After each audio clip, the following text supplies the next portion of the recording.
حق پر موجود اصل جماعت اہل السنہ والجماعہ کی جماعت موجود ہے کہ جو آج کے اس معاشرے میں اہل الحدیث کے نام سے جانی جاتی ہے، جس کی تعریف کو دیکھنے کے لیے میں نے جدوجہد کی تو اللہ رب العزت کے قرآن کی یہ آیت میرے سامنے آئی، من یشاقق الرسول من بعد ما تبین له الہدی ویتبع غیر سبیل المؤمنین نولہ ما تولى ونصلہ جہنم وساءت مصیرا، کہ اہل السنہ والجماعہ وہ گروہ ہے کہ جو نبی کریم صلی اللہ علیہ وسلم کے فرامین کو اور اس سے بھی پہلے اللہ رب العزت کے قرآن کو مقدم رکھتی ہے، اور اس کے بعد صحابہ اور سلف صالحین، تابعین، اولیاء کرام، بزرگان دین کے منہج پر چلتے ہوئے اللہ اور اس کے رسول کے فرامین کو اپنے سانچے میں ڈالتی ہے، کہ جن کے بارے میں اقبال نے کچھ یوں کہا تھا، بازو تیرا توحید کی قوت سے کبھی ہے، بازو تیرا توحید کی قوت سے کبھی ہے، اسلام تیرا دیس اور تو مصطفی ہے۔ السلام علیکم ورحمۃ اللہ وبرکاتہ۔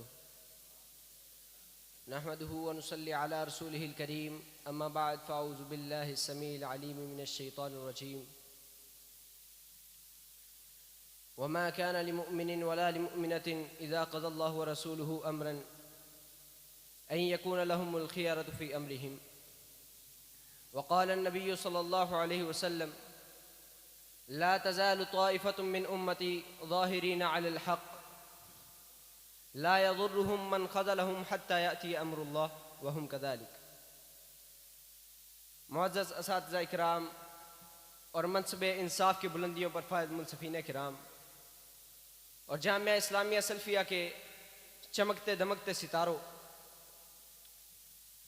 آج کے اس پروقار تقابلی سلسلہ تقاریر میں کہ جس کا موضوع روز روشن کی طرح آیا ہے، میں چونچ بھر کر پانی ڈالنے والی چڑیا کی سنت کو زندہ کرنے آیا ہوں۔ سامعین محترم،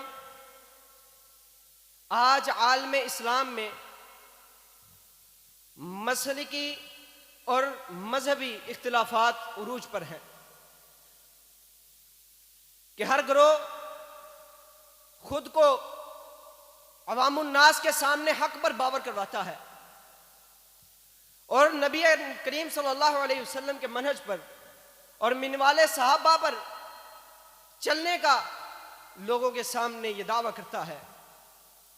نیز تقلیدی اور کتاب و سنت سے منحرف جماعت ببانگ دہل یہ اعلان کرتی ہے کہ لا تزال طائفة من امتی ظاہرین علی الحق کے مصداق وہ ہیں، جبکہ حق پر موجود اصل جماعت اہل السنہ والجماعہ کی جماعت موجود ہے کہ جو آج کے اس معاشرے میں اہل الحدیث کے نام سے جانی جاتی ہے، کہ جس کی تعریف کو دیکھنے کے لیے میں نے کچھ جدوجہد کی تو اللہ رب العزت کے قرآن کی یہ آیت میرے سامنے آئی، وَمَن يُشَاقِقِ الرَّسُولَ مِن بَعْدِ مَا تَبَيَّنَ لَهُ الْهُدَى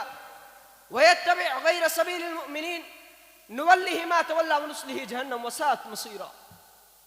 کہ اہل السنہ والجماعہ وہ گروہ ہے کہ جو نبی کریم صلی اللہ علیہ وسلم کے فرامین کو اور اس سے بھی پہلے اللہ رب العزت کے قرآن کو مقدم رکھتی ہے، اور اس کے بعد صحابہ اور سلف صالحین، تابعین، اولیاء کرام، بزرگان دین کو ان کے منہج پر چلتے ہوئے اللہ اور اس کے رسول کے فرامین کو اپنے سانچے میں ڈالتی ہے، کہ جن کے بارے میں اقبال نے کچھ یوں کہا تھا، بازو تیرا توحید کی قوت سے کبھی ہے، بازو تیرا توحید کی قوت سے کبھی ہے، اسلام تیرا دیس اور تو مصطفی ہے۔ سامعین محترم، چند دن قبل ایک صاحب اپنے مقتدیوں سے یہ کہہ رہے تھے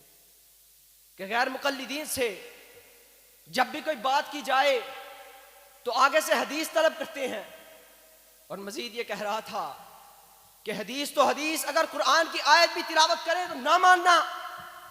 بلکہ تم ایک رکوع پیچھے اور ایک رکوع آگے کو پڑھ لینا، تم خود سمجھ جاؤ گے مسئلہ کیا ہے۔ اور میں کہتا ہوں طائفہ منصورہ کی اور صفت کیا ہے؟ یہی تو طائفہ منصورہ کی صفت ہے، وہ کتاب اللہ و سنت رسول ہی پر عمل کرتی ہے۔ بنتے ہو وفادار، وفا کر کے دکھاؤ، کہنے کی وفا اور ہے، کرنے کی وفا اور ہے۔ کاش کہ تم زبان سے اقرار کرنے کی بجائے